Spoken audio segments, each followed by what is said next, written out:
Um, Manila Standard, obstruction of justice filed versus Alan Robin Aplaska.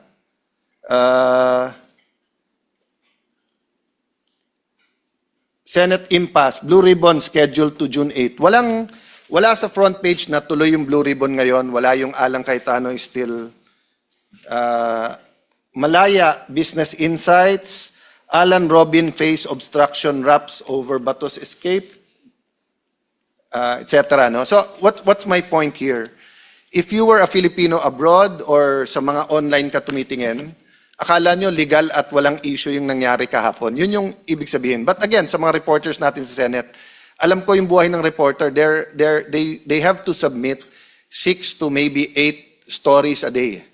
Yung editor at yung naglalatag. Di ba? So yun lang ang tanong ko sa mga naglalatag ng dyaryo na to. Bakit sa dami nating dyaryo, Philippine Star lang ang nag-report na meron dispute? Meron nagsasabing si Cayetano pa rin ang Senate President at may nagsasabing may acting Senate President. No? On that point, I'd like to thank Senator Robin Padilla because if not for him having the correct strategy of pulling Senator Pia aside or pushing Secretary Remulla pagpasok, hindi kayo nakapasok ngayon dito. No? And I'd like to thank every single member ng staff ng Senado who are here today. Katulad ng ating lounge, hinanda pa nila yung pagkain, yung nag-ayos ng mga mesa. But hingi lang ako, Chairman, na magdasal at mag-reflect ang mga taga-Senado. If this was the declaration of martial law, 50 years ago, etc.,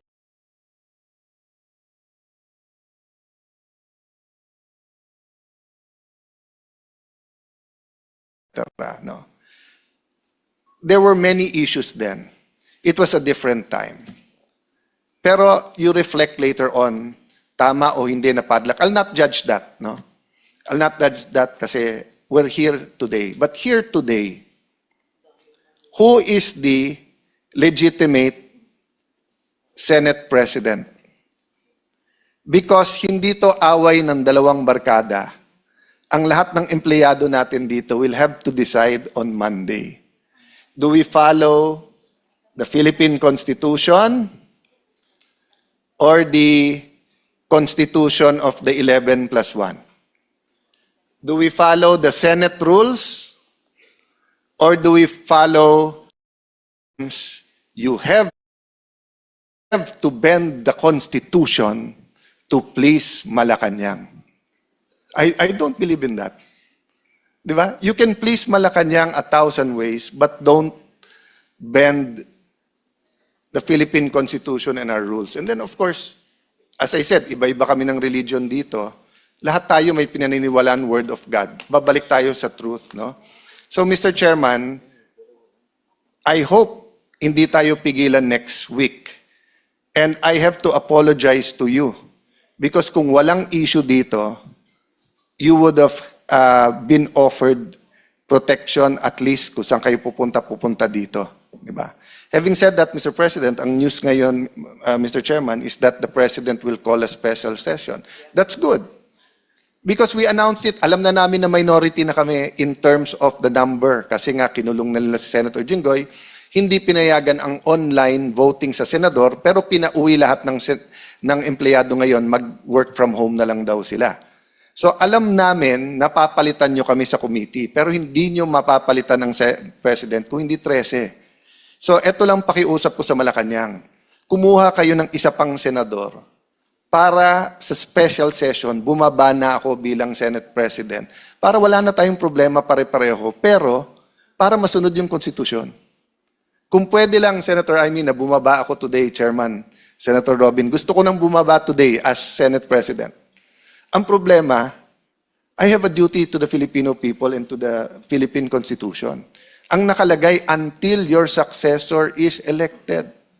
Hindi pa tayo nag-elect ng successor. So, OSAA, Secretariat, lahat ng empleyado, I'm sorry to put this on you. Not at the penalty of dismissal or cases. Hindi po ako ganun magtrabaho. Konsensya nyo. alam nyo ang batas. Sino ang susundin nyo?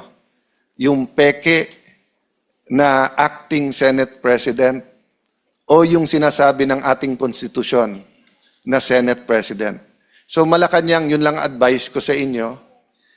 Hintayin nyo na maka-13, tawagin nyo yung special session. Pwede siguro tayo magpahiram ng isa para maka-13 na sila. No, kasi I hate the fact that we're in a situation that we cannot follow the law. So Attorney Baligod, 18 nating magigiting na sundalo. Salamat sa panahon ito. No? Yeah. So, we'll, at the request of Senator Aimee, can you show the pictures just so that you can identify it para on the record ito, no? Para pag gumawa ng report ng Blue Ribbon Committee. But from our hearts, ang dami nagte-text sa amin. Hindi kami humuhusga, ang publiko ang humuhusga, pero nagpapasalamat na dumating kayo ngayong araw na to. Ikaw na magtanong. Yes, sino ang nariyan sa picture? O sinong kumuha ng picture? Kaninong picture po yan? May nakakaalala ba dyan? Ma'am, May kasama yan on the same page? Paki-flash na rin. Baka sakali mas kabisado nila yung isa. Yes? Your Honor, yung picture po na yan ay ibinigay ng isang empleyado rin ni Ginoong Saldico na wala dito sa 18. Kasi, so, ibig mo sabihin, yung binanggit mo 19 na meron pa talagang ibang magsasalita, eto yung mga ambag nila. Opo, pero sila, alam din po nila ito dahil Okay. lumabas ito sa chat group nila. Alright. Pero yung actual po na kumuha ng picture, wala po sa 18. Eto, RPC 811, kinunan rin ninyo to? O naibigay lang? Anybody knows anything about this picture? Your Honor, nakunan din po ng isa kasama namin pero hindi kasama dito. Okay. Pero na-post sa chat group niya.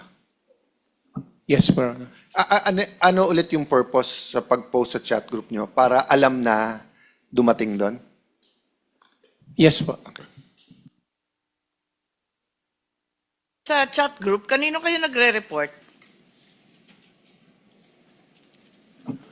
Sa officer in charge namin na close in ni Kong Saldi na PNP na active pa. Active na PNP? Yes, ma'am. Okay. May mga picture pa. Ito naman sa loob ng bahay. Kaninong bahay to? Asan na? Yung sumunod na pictures, nasa loob ng bahay. Ayan. Yung sumunod. Napakaraing maleta. Kaninong bahay yan? Kung maalala ninyo? O kung sinong nag-deliver dyan? Po. Your Honor, good afternoon po. Ako po si George Villalon. Video po yun, ma'am, sa bahay po ni Martin Romualdez po sa 42 po, McKinley. Ito yung bahay sa McKinley, di ba? Saan to? Sa Salas? O saan? Yes po, ma'am, sa sala po. Sa sala, oo. Mukhang ang pamilyar, opo. Kailan ito? May video po yan, ma'am. May video siyang kasama. Yes po. Kasama ko po si John Paul. Si John Paul, Estrada po. yung tao ni Kong Saldi. Po. Yes po. Oo.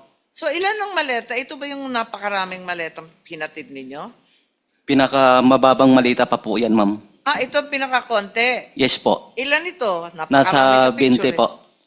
Nasa 20 po. 20? Yes po. Okay. Kailan? Maalala mo? November 21, 2023 po. 2023? Yes po. Okay. So, smallest delivery yan, kung tutuusin. Yes po, ma'am. Okay. May mga picture pa.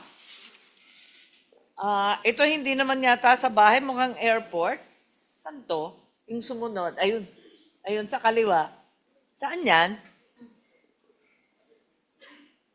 Sa ano po yan, ma'am? Sa basement 3, Horizon Homes. Basement 3 ng?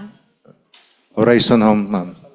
Okay. Bali, packet doon sa elevator, ma'am. Papunta sa 56, sa condo unit ni Bosaldi. Oh. Marami po yan, ma'am. Oo, Bali, mukhang napakarami. Isang helera, pare-parehong mga maleta. mga 56 ka malita yung naakyat namin doon, ma'am. 56 maleta. Yung picture dito sa ibaba, ganon din? Yan po yung ano ma'am, yung may dilaw. Oo, yung may red, Yan po yung may yellow. box ma'am. Yan po yung time na kasama ko si Top Orly Gutesa na nag-deliver kami sa 42. 52 po yan. Kasama na po yung box. Yung, ano ma'am, yung nakaharap, walang putol yung pag-picture. Ako yun po, ma'am. Ikaw yon. Yes po. Okay. Sige. So, itong helicopter, mukhang apat ba yung maleta? Itong may helicopter, the same helicopter kanina, di ba? Magkapareho lang itong helicopter. RPC 811. Kasamahan rin ninyo nagpadala nito, hindi ninyo alam. Yes, Your Honor. Okay. So, andito na si Senator Marcoleta. May mga listahan kayo rito? May mga picture pa rin dito sa sinumpaang salaysay ninyo. Ito naman, nasa loob yata ng sasakyan? Tama ba? Saan to? Nasa loob ito ng sasakyan, saka... Yan ma'am sa, ano, sa bahay ni former speaker po. Okay. Pati yung ibaba. Yes po, yes ma'am. Aling bahay? Yan ma'am sa, ano, sa Horizon Homes. Sa? Horizon Homes. Akala ko yung kay Saldi, yung kay Horizon. Sorry. Ito, saan to? Horizon Homes yan, ma'am. Sa Pero unit ni Boss Hindi bahay Aldi. ni former speaker yan, di ba? Yung nasa taas po, ma'am. 42 McKinley. Asa 40. Okay. And then, yung sa Horizon, ito yung ibaba. Yes po. Yan po yung unit ni Boss Aldi. Ito yung, meron kayong mga dates dito na puros 2022. Tapos, ayan na, yung mga sumunod. O kayong lahat. Kayong tatlo. Suotin mo na. Po. Ako po yung isa ma'am, yung naka-stripe na Naka-stripe policer. ikaw yun. Oo. Sa kaliwa. Ako Sino naman, yung dalawang kasama mo? Ako po, ma'am, si Cecilio Larder Jr. Ako yung sa gitna po, Ikaw ma'am. yung nasa gitna. Ito sa Yeah, po. kanan. Yan po si Mark Tiksay po. Si Tiksay. Ayan na si Mark Tiksay pala. Saan kayo? Yung sa gitna, ma'am. Yung Hindi, alam ko. Kamukha mo nga. Kaya lang, di pa sa puti yung buhok mo Quezon nun. City area yan po, ma'am. Sorry? Saan lugar to? Quezon City po. Sa QC. Ano yun? Saan lugar? Bali, ano yan ma'am, sa media po yan, pero hindi ko mabanggit. Tinakpan ni attorney ma'am. Si attorney na po magpaliwanag po. Kasi kami Media? kami po naghatid yan po. May natid po kami. Tapos yung sa ilalim, yung helicopter. Ayan sa kasama po namin yung nag-picture po ma'am. Okay. Yung ibang picture, Chair, sabi nila hindi sila kumuha at wala sila sa picture, pero yung mga kasamahan nilang iba, sila ang nagpadala sa group chat, kaya kabisado rin nila. Marami pa rin picture. Tapusin na lang kaya natin, tatlo na lang. Etong nagbubuhatan kayo rito, ay, iba pa yan. Ano yung helicopter na yan? Oo, iba pa pala yan. Kanino yung helicopter na yan? Kay Boss Aldi po, Your Honor. Sa ano po yan, sir? Sa Misibis Bay, sa Albay. Albay. Meron pa kasing ibang helicopter na pinakikita eh. Ayan, kanino ba yan? Sa kanya pa rin, Your Honor. Dalawa po yung Agosta niya. Hindi, kanino nga? Kanino? Kay Boss Elizalde ko po. And for the record, ang nakasakay, Sino yung nakasakay? Nakikita nyo ba? Opo. Sino? Si Senator Ping Lacson at saka si Senator Soto po. Bakit sila nakasakay dyan sa helicopter ni Saldico? Yan po yung time na pumunta po sila doon sa Bicol po. Election ba yan? Yes po. and for the record, Zaldico has many friends. Everyone has friends sa Chopper. No? Yung context nito ay may testimony na naghatid ng pera sa opisina mismo ni Senator Tito Soto. No? So ang context nito ay magkakilala at magkaibigan din sila. Mr. Chairman, just a last manifestation. Sumagot na po si NBI Director Melvin Matibag, I will wait for the subpoena. hihintayin daw niya na isupina tayo. This is a very simple matter eh. Kasi hindi tama ng NBI director kung may raw data. Anyone can say, I mean, pwede ko i-chismis na si Marcoleta na bayaran dito. Di ba? Does that mean that you will announce it? Di ba? Senator Marcoleta can say, si Cayetano, ganito, ganyan-ganyan. No? But to come from the NBI director while we are hearing is alarming. That's why I invited him here. You don't need a subpoena to come here and just tell us plainly, di ba? Na eto, that's why I believed it dahil nasabi ko. Unless nga marites lang yung pakay. So I'll put that on the record, Mr. Chairman, because this is a serious matter. I don't know what is more serious than this matter, except for the economy, no, during this time. So I hope we'll all take this seriously at hindi mangbaboy yung mga ibang institusyon. Kaya nabababoy din yung kanilang institusyon. Thank you for your time, Mr. Chairman, and thank you for handling this committee. Balikan ko lang itong mga members ng House of Representatives na pinangalanan ninyo sa inyong pinagsamang salaysay. Pwede bang isa o dalawang magsalita sa inyo? Paano nyo natukoy na itong mga taong ito ay nakatanggap ng pera mula sa Unit 8 or Unit 9, Polo Club Townhouse, o kaya naman sa House of Representatives? Iba-ibang lugar ito eh. Banggitin ko uli, Benny Abante, Sia Adyong, Jose Alvarez, Jojo Ang, Julien Baronda, Ace Barbers, Ching Bernos, Arlene Brosas, Franz Castro, Joel Chua, Dalipe Manix, at Delima Laila. Hindi pa siya congresswoman noon, kagaya na sinabi nyo, pero nakita nyo sa ibang pagkakataon, Dan Fernandez, Janet Garin, Don Gonzales, J. Kong Hun, Jerbil Luistro, Raul Manuel, Marcos Sandro, Paulo Ortega, Joseph Paduano, Stella Kimbo, may litrato pa rito eh. Bahay niya ba yung pinagdalhan ninyo?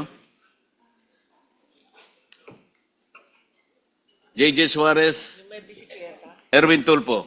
Meron nakalagay rito, pwede bang isalay sa inyo yung konting detalye?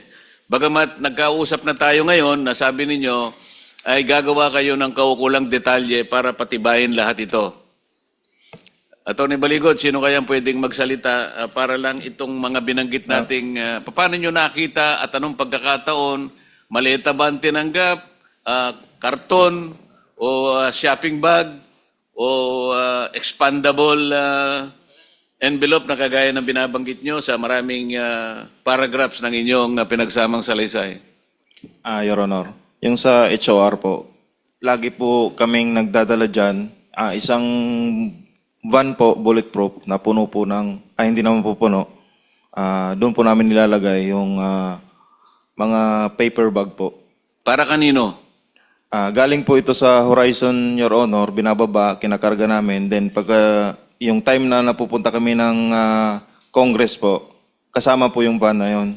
Sa anong pagkakataon na ibibigay yung mga daladala ninyong mga naka-paper bag? Yun po. Nagmi-meeting po sila sa opisina po ni Boss Aldi.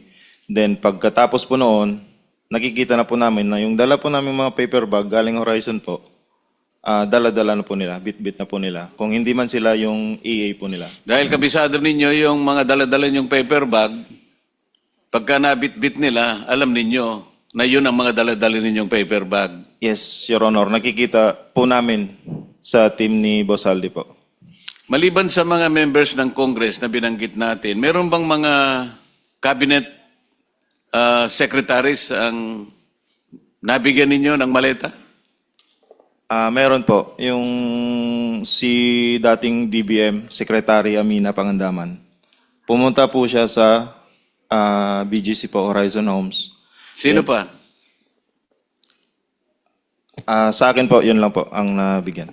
Sa inyong mga ibang kasama, may natatandang ba kayo na secretary ng cabinet na nabigyan ng maleta o anumang kahon o paper bag o envelope o anumang container ng pera?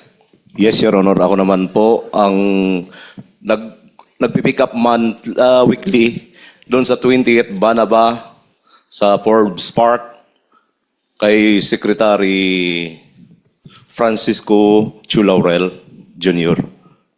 Kasama ko po yung si Top Orly Gotesa, si PR Joey de Guzman, tapos dinadala namin sa bahay ni Joey de Guzman din po. Teka muna, cabinet secretary pero meron kayong binabanggit na media? Ganun ba yun? Paano yun? Yes sir, kasi PR media niya si Joey de Guzman sir. At pagkatapos kong mag-duty doon sir, kasi nalipat ako sa ibang assignment sa asawa ni boss, kung saldi ko, kay Ma'am Maylin Arco. Ang pumalit sa akin naman si Taverdo, which is the same activity pa rin, sir. Kumukuha pa rin sila ng paper bag doon every week. Tapos dadalhin sa bahay ni Joey de Guzman para sa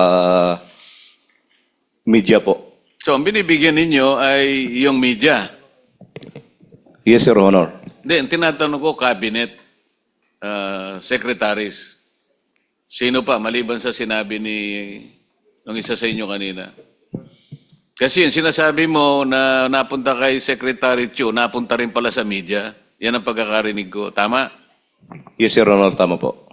Yung direktang cabinet secretary na nabigyan, kung meron, Ako po, Your Honor, si Yosik Bunuan po. 8 malita rin po yung nadala ko doon. Kasama ko po si Mark Tiksay at si Brian Lasaga.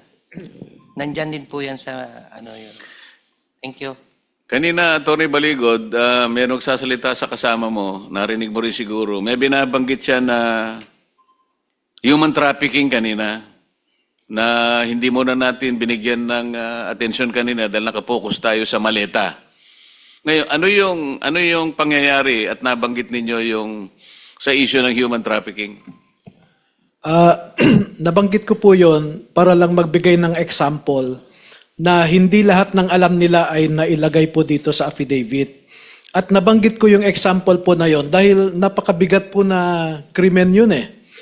Yung human trafficking, I think, under the new law 11362, punishable by 15 to 20 years, plus perpetual disqualification to hold public office. And isang mataas na opisyal ang gumagawa noon.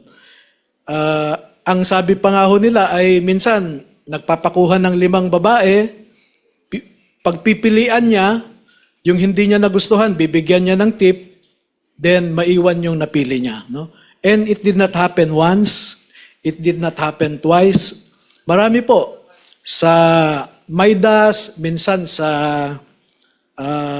Shangri-La. Sinabi lang sa iyo yan. Sinabi rin po pati pangalan, no? Hindi, kinuwento lang sa iyo yan. Opo. Ang ibig ko sabihin, sino makakapagpatunay kung sino yung binabanggit mong opisyal na yan? Nandito po yung dalawa na naka-experience, nakasama ho silang naghatid nung babae. At doon, Teka, ilang pagkakataon? 2? 2 beses po na So, mamimili siya mula sa 5, ganon? minsan 3, minsan 2 ang dadalhin po. Namimili muna siya. Namimili, and then yung napili niya, may iwan doon. At alam po nila kung sino yung mambabatas na yon dahil hinahatid po nila sa kwarto yung babae.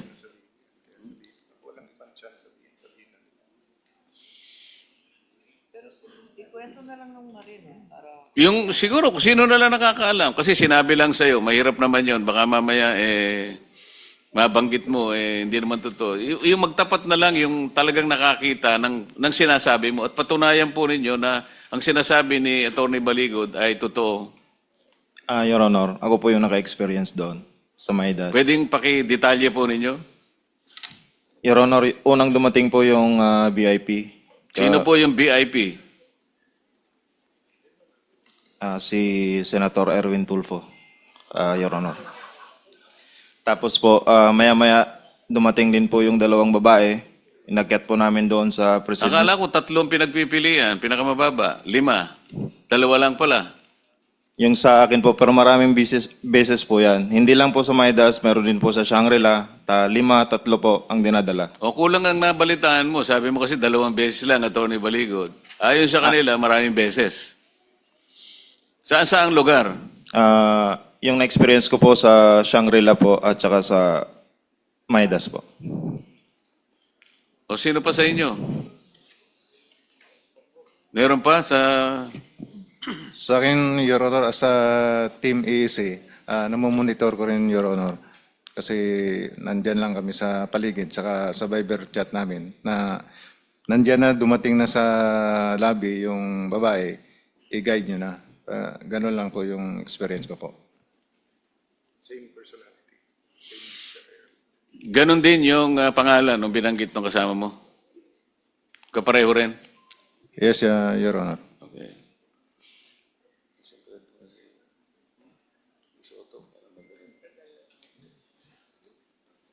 Mr. Chairman, the issue kasi here is bakit ayaw ituloy ito.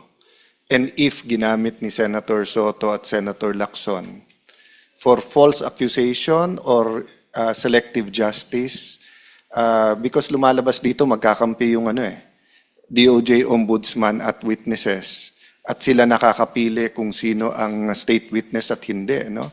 Ang aking balita sa case ni Senator Joel Villanueva, in fact, 4 yung version na lumabas dito, tapos bumaliktad na nga yung 2. So medyo magulo yung mga storya. So I was just really surprised bakit ganun ang reaction. Alam mo, nung nag-umpisa to, hindi natin kalaban ang Malacanang eh. Yung dito sa changing of here. In fact, may mga dialogues through informal channels para sabihin, trabaho tayo, economics, impartial na impeachment, no? Meaning fair sa dalawang side. Pero nagulat kami bakit ganyan reaction at ayaw talaga matuloy ito. So yung pala, may mga personality na nababanggit from the 11 senators and then yung nabanggit ko kanina na may tinatakot na ilan miyembro na babanggitin o hindi. No? So I really hope that you will have your day in court, so to speak, meaning a real interview by the DOJ, by the Office of the Ombudsman. I think, Attorney, the individual affidavits will be important. And I really hope you keep your group together. And siguro mananawagan lang ako sa mga kababayan natin kung kayo'y naniniwala sa grupo. Yun nga, they're existing now by ambag-ambag. I don't know how, but siguro through Attorney Baligod, because their daily lives ng kanilang pamilya continues eh. And we don't know if this scandal will be 1 week, 1 month, 1 year, because tip of the... So lumalabas sa inyo, no? 2022 pa lang? When was the first delivery? Sir, paki-mic lang para. September 2022 po. 2022. And they took office June 30. So, hindi pa siguro namang ghost project yan. So, regardless saan galing ang pera, it only took July, August, September. It only, late July, kasi hindi siya naging APRO until SONA eh, after SONA. So, August, September, so parang 2 buwan pa lang may delivery na. So, we're talking about corruption scandals that were already in existence 2022, 23, 24. Bago to sumabog lahat ng 2025, no? So Mr. Chairman, I hope nga that people will continue to help us, point us at the right direction, yung mga tamang witness. And kabaliktaran, kung may nanonood ngayon na tingin nyo ng bobola, nabayaran, nagsisinungaling ang mga kaharap namin ngayon, give us the information so that we will test their credibility. Thank you, Mr. Chairman. From my side, I think we should give them rest. I hope they'll be safe. But I think it's very important we schedule a hearing next. Tingin ko makikipag-unahan yung 11 eh. Kung ano mauna yung special session or yung pangalawa nating hearing. No? But I'm serious, Mr. Chairman. I'm willing to give up the Senate presidency for just so that masunod yung konstitusyon. But I'm not willing to give up the truth. kailangan matuloy itong hearings na to. Thank you, Mr. Chairman. Thank you, Mr. SP. I share your optimism as well as your frustration. Like you, I do not wish to hold the chairmanship of the Blue Ribbon Committee. Hindi ko ginusto ito. Naibigay lang sa akin noong unang pagkakataon. Kinaya ko, gusto kong gawin din, alang-alang sa bansa. Ngunit tinanggal sa akin. Ngayon ay pinipilit naming buhayin uli para sa ganon ay malaman na ng bayan ang katotohanan. Ngunit dumadaan tayo sa napakaraming pagsubok. Ito nga yung aming pinakikiusap. Sino man ang gustong humawak ng responsibilidad na ito, okay lang po sa amin. Basta't sana magkaroon lamang sila ng kaseryosohan sa pananagutan na gawin natin ito alang-alang sa ating bansa. Hindi alang-alang sa pansariling interes sapagkat mga pangalan pala nila ang nababanggit dito sa maraming pahina ng inyong pinagsamang salaysay. Kaya pala ang ginagawa nila ay imbes na ituloy, ay ayaw nilang ituloy. Kaya hindi po natin alam kung ito na yung huli nating pagdinig o maaari pa tayong magkaroon ng pagdinig. Depende po kung ay pagtatagumpay nila ang kanilang layunin na talagang takpan na, putulin na, bigyan na ng katapusan ang pagdinig na ito. Ngayon lamang po sa ilalim ng atmosphere na ginagawa natin ngayon, mapapansin ninyo na nandyan po yung pressure na nakabantay sa atin. Ngunit ako po naniniwala, kagaya ng sinabi ni SP Alan, hindi po pwedeng takpan ang katotohanan. Wala pong mabuting ibubunga na itong pinakamalaking pandarambong sa kaban ng bayan ay hindi man lang mabibigyan ng kalutasan. Hindi man lang magkakaroon ng ending para mapanagot natin ang tunay na may kasalanan. Hindi po tayo patatawarin ng taong bayan kapag hindi po ito natuloy. Ngayon, kung gusto po nilang ituloy ito sa ilalim ng kanilang pamumuno, nasa sa kanila po yun. Pero sasagutin nila sa taong bayan. Ano pong gagawin nila? Itutuloy po ba nila? O gagawin din nila yung nangyari nung sila po ang leadership pa ng Senado? Na sa loob ng 10 buwan, wala man lang isang pagdinig ang ginawa nila. Nagbigay pa sila ng katakot-takot na kondisyon para magpatuloy ang pagdinig na ito. Gumawa sila ng partial report at pinapipirma kami. Kahit sino naman po siguro sa inyo ang bibigyan ng assignment ng inyong mga principal o inyong mga boss na mayroong pinagagawang isang bagay, magulat ka, mag-report ka, ang ibibigay mo sa kanya kalahati lang, hindi tatanggapin ng management o kahit sinong ahensya. Kailangan kasi kompleto bago mo pirmahan. Ang ginagawa nila, pinapipirma sa amin kahit hindi kompleto. Lahat ng kondisyon, kagaya ninyo, ang kondisyon kailangan mapatibayan hanggat hindi niya napapatunayan sa sarili niyang panukat na kayo'y nagsasabi ng totoo, kailanman hindi kayo ipatatawag. Kung hindi pa nagkaroon ng pagkakataong kagaya nito na marinig kayo ng buong sambayanan, hindi sana kayo nagkaroon ng pagkakataon na gano'n. Ganon po kahirap. Ang dinadala naming responsibilidad, makita lang natin. Malaman lang natin ang kabuuan ng puzzle na ito na kung tawagin natin ay flood control scandal. Trilyong piso ang winaldas. Ninakaw sa pera ng bayan. Pera ng tao ang nagnakaw po sa tanghaling tapat. Hindi po nakamaskara. Nakakurbata po, nakabarong lahat. Pagkatapos, ayaw nilang ituloy ang pagdinig na ito. Masama po ba na magsama-sama kami? Bakit po sila nagalit sa amin nung sabihin naming ituloy natin ito? Ayaw po ba nilang yung tungkulin na yon ay pagsilbihan nila ang taong bayan? Pera po nila ang nawaldas, pera ang nawala. Katungkulan po natin na hanapin yon alang-alang sa sinumpaan naming tungkulin na ang ating mamamayan ang mauuna sa lahat ng bagay. Hindi kailanman ipagpapauna ang sarili ng interes. Nakita na po natin ngayon, kaya po pala ganun ang kanilang patakaran. Sangkot pala yung marami sa kanila. So kami po ngayon ay magpapasalamat sa inyo. Kung tayo po ipapala rin, magkikita-kitang muli sa susunod na pagdinig, sana maipagpatuloy natin para mabuksan lahat ang dapat na buksan. Yung inyo pong mga individual affidavits, ipagkaloob po ninyo sa komite, yan po ay magiging parte ng pagdinig sa araw na ito. Sana'y kasihan po tayo ng Panginoon Diyos sapagkat ang ginagawa natin ay para sa bansa at kami ay naniniwala na ang inyong pagsasakripisyo at pagsasakit ay hindi po mawawala ng katuturan. Meron ka gusto sabihin?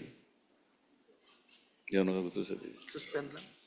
Mr. Chairman, may I suggest we simply suspend instead of adjourn so that the invitations are still valid live, and then also so that if we need to meet sooner, it will be easier to inform everyone if this finds favor with the chairman. Yes, Mr. President. As a matter of fact, Suspend the hearing, not suspend me, Mr. Session, like what the 11 wants to do. Yes, it will be remain suspended kasi marami po tayong kukunin. Yung binanggit po ninyong mga addresses na kung saan dinala yung mga pera, may patatawag po tayong mga tao para i-confirm po na talagang na-deliver yun, yung mga sasakyan na ginamit, sino yung mga gwardyang nandun, pati po mga plate number ng sasakyan, mga kulay, lahat po ito ay kakailanganin para sa ganon magkaroon ng katibayan lahat ang mga isinaysay ninyo sa inyong pinagsamang sworn statement, maliban pa sa mga isusunod po ninyong mga individual na sworn statements para lalo pong malaman natin, lalong-lalo na po sa mga personalidad na nabanggit. Sorry, Mr. Chairman. I just have to clarify this.